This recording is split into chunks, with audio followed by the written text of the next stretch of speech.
ఇది ఓ కృత్రిమ జీవనం. మనిషి శరీరం ఒక యంత్రం అయితే ఆహారం దానికి ఇంధనం.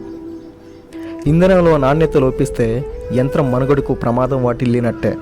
భారతదేశానికి రైస్ బౌల్గా పేరొందిన రాష్ట్రం ఆంధ్రప్రదేశ్. అదే ఆంధ్రప్రదేశ్ దేశంలోకెల్లా అత్యధిక మధుమేహ వ్యాధిగ్రస్తుల్లో 1వ స్థానంలో ఉంది.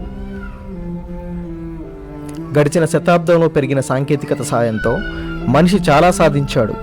చేతిలో సెల్ ఫోన్ నుంచి చేతికందని చందమామపై కాలు మోపడం దాకా మనిషి సాధించిన విజయాలు ఎన్నో. పంట కోసే కొడవలి పీక కూడా కోయగలదు అన్నట్లు అదే సాంకేతికత మానవజాతి మనుగడకి శాపమై మారింది, శత్రువై నిలిచింది. అంతరిక్షంలో ఏం జరుగుతుందో విశ్లేషించగల మనిషి తన శరీర అంతరంగంలో కలిగే మార్పును మాత్రం ఎందుకు విస్మరించాడు? సమాధానం తెలియని ప్రశ్న, కానీ సమాధానం లేని ప్రశ్న కాదు. వెతికే ప్రయత్నం చేద్దాం. 3 తరాల ముందు మనిషి జీవనశైలి చాలా సరళంగా ఉండేది. భూమిని వ్యాపారంగా కాకుండా సాగు కోసం మాత్రమే ఎక్కువగా ఉపయోగించిన రోజులవి. మనిషికి చాలా తక్కువ అవసరాలు ఉండేవి. వాటిలో ప్రథమమైంది ఆహారం. ఆ ఆహారం సృష్టించుకోవటంలోనే రోజులో చాలా భాగం గడిచేది. విత్తనం నాటితే చెట్టు మొలకెత్తుతుంది అనే విజ్ఞతకి వారసత్వంగా పుట్టిందే వ్యవసాయం అనే ప్రక్రియ. అప్పట్లో ఈ వ్యవసాయం చాలా సహజంగా జరిగేది. బహుశా అప్పటి వాళ్ళకి కృత్రిమత్వానికి అర్థం తెలియకపోవటమో అవసరం లేకపోవటమో కారణమై ఉండొచ్చు. నదిలో పారే నీరు దాహార్తిని తీర్చేది. అవయవాలకి కావలసిన పోషకాలన్నీ ఆహారంలో అందేవి. శరీరానికి కావలసిన వ్యాయామం రోజువారీ దినచర్యలోనే దొరికేది.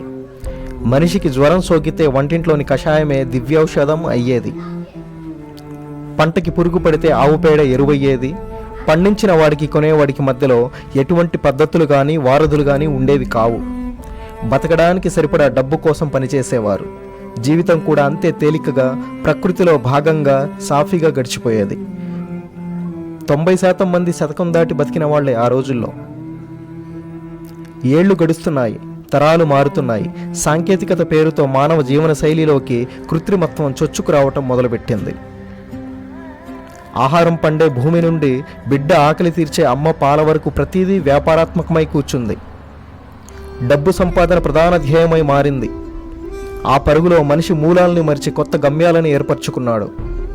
సరిగ్గా అప్పుడే తన ఆరోగ్యాన్ని, శరీరాన్ని కూడా విస్మరించడం ప్రారంభించాడు. తాగే నీరు ఎక్కడ మొదలై ఎన్ని రసాయనాలను తనలో కలుపుకొని ఎలాంటి తుప్పు పట్టిన గొట్టాల్లోంచి మన ఇంటికి కుళాయికి వచ్చి చేరుతుందో తెలియదు. అలా వచ్చిన దాన్ని మనం ప్లాస్టిక్ బిందెల్లో, బాటిల్స్లో నింపి మైక్రో అండ్ నానో కణాలను కలిపి ఎన్నేళ్లుగా తాగుతున్నామో లెక్కే లేదు. మన పళ్ళెంలో బియ్యం ఏ పల్లెలో, ఎవరి పొలంలో పండి ఏ రైస్ మిల్లో పాలిష్ అవ్వబడి వచ్చిందో పత్తా లేదు. మనం వాడే వంట నూనెలు డీజిల్ అండ్ పెట్రోల్ నుండి రిఫైన్ చేయబడినవి అని తెలిసినా మనకు పెద్ద చింతే లేదు. పండ్లు, కూరగాయలు కృత్రిమ రంగులు పులుముకొని బజార్లో దర్శనమిస్తున్నాయి. వాటిని కొని తిని ఆరోగ్యమైనవే అనే భ్రమలో ఉంటున్నాం. ఇలా అనేకమైన రసాయనాలు మన చేతులారా మన కడుపులోకి చేరి అవయవాలకు పోషకాలు అందించాల్సిన పేగుపై పేరుకుపోయి మనల్ని నానాయాతనకి గురి చేస్తుంది. ఊబకాయం, అసిడిటీ, మధుమేహం లాంటి ఎన్నో నోరు తిరగని పేర్లున్న రోగాల్ని రోజుకోటి కనిపెట్టుకుంటూ పోతున్నాం. రోజువారీ జీవితంలో మనం చేయాల్సిన పనులన్నీ మెషిన్లకు అంటగట్టి శారీరక శ్రమ చేయకపోవటం వల్ల పెరిగిన కొవ్వుని కరిగించడానికి మళ్ళీ కొత్త రకమైన మెషిన్లనే ఆశ్రయిస్తున్నాం. సరైన ఆహారం తినక వచ్చిన అనారోగ్యాన్ని పోగొట్టుకోవడానికి ఔషధాన్ని ఆశ్రయిస్తున్నాం. చివరికి పంటకి పట్టిన పురుగుని చంపడానికి రసాయన ఎరువుల్ని కనిపెట్టేశాం. పురుగుని చంపిన మందు మనిషిని మాత్రం ఎందుకు విడిచిపెడుతుందనే చేదు నిజం మర్చిపోయాం. డబ్బు సంపాదించడమే పరమావధిగా సగం జీవితం గడిపేసి అలా గడిపిన జీవన శైలి కారణంగా కలిగిన జబ్బుల్ని నయం చేసుకోవడానికి తిరిగి ఆ డబ్బునే ఖర్చు చేస్తున్నాం. ఇంత తాపత్రయపడి మనం సాధించింది ఏంటంటే మనిషి సగటు జీవితకాలం సగానికి కుదించాం. మనిషిగా మన జీవిత మొదటి ముఖ్య ధ్యేయం బ్రతికినంతకాలం ఆరోగ్యంగా, ఆనందంగా బ్రతకగలగటం. మిగిలినవన్నీ దాని చుట్టూ ఏర్పడిన అవసరాలు మాత్రమే. కాల ప్రవాహంలో అసలు నిజం మర్చిపోయి అవసరాల వేటకై చాలా దూరం సాగిపోయాం. భూమి గుండ్రం, ఎంత వేగంగా ముందుకు వెళ్తామో అంతే వేగంగా మొదలైన చోటుకి మళ్ళీ చేరుతాం. అమావాస్య చీకటికి ముందే పూర్ణమి చంద్రుడిని ప్రేమిద్దాం. అంతా అయిపోకముందే ఉన్న కొంతకాలమైన ఆరోగ్యంగా జీవిద్దాం.